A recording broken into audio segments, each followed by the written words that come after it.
Iran's president has waded into the growing dispute between his country and Saudi Arabia by accusing Riyadh of sowing hostility in Yemen, strengthening Islamic State, and orchestrating the unprecedented resignation of the Lebanese Prime Minister.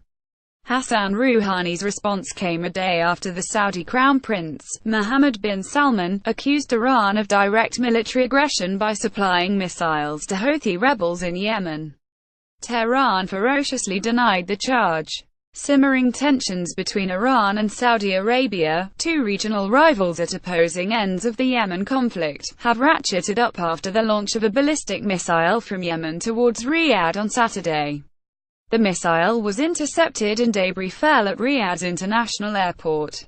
Why are you showing hostility towards the people of Syria and Iraq? Why are you strengthening ISIS and leaving the peoples of the region with them? Why are you interfering with Lebanon's internal affairs and governance? Rouhani said, referring to the resignation on Saturday of Saad Hariri, Lebanon's prime minister, who unexpectedly stepped down as prime minister while he was visiting Saudi Arabia.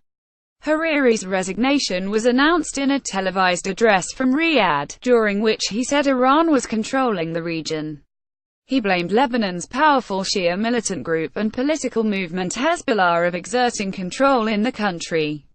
Saad Hariri, who has resigned as Lebanon's prime minister, photographed Alati Nouri. Rouhani told his cabinet on Wednesday there is no case in history that a country forces another one's authority to resign only to interfere with their internal affairs.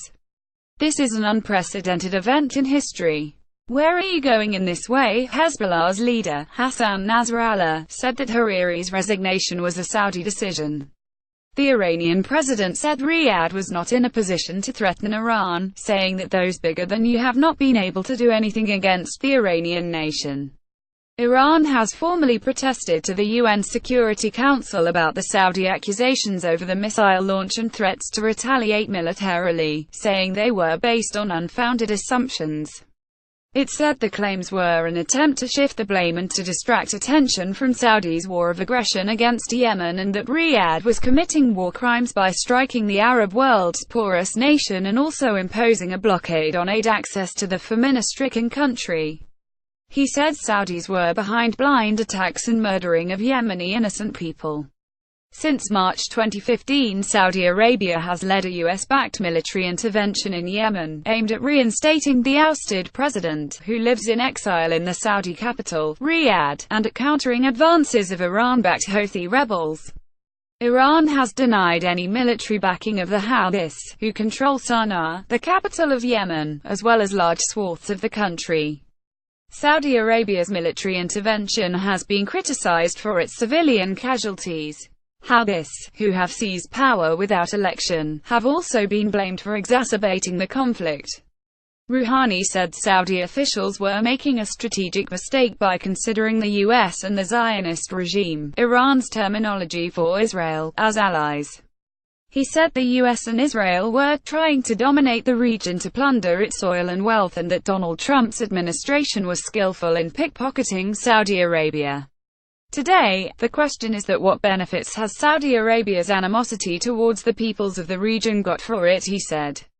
Rouhani defended Iran's role in Iraq and Syria, saying Iran is accused of interfering in the region, while it is helping Iraq and Syria to fight terrorism on their own request, and we are proud that we were able to stop ISIS from reaching its goals. The White House said on Wednesday, we condemn the Iranian regime's activities and stand with Saudi Arabia. It accused Iran of perpetuating the war in Yemen to advance its regional ambitions, and said Houthi missile attacks enabled by Iran's Islamic Revolutionary Guard Corps threaten regional security and undermine UN efforts to negotiate an end to the conflict.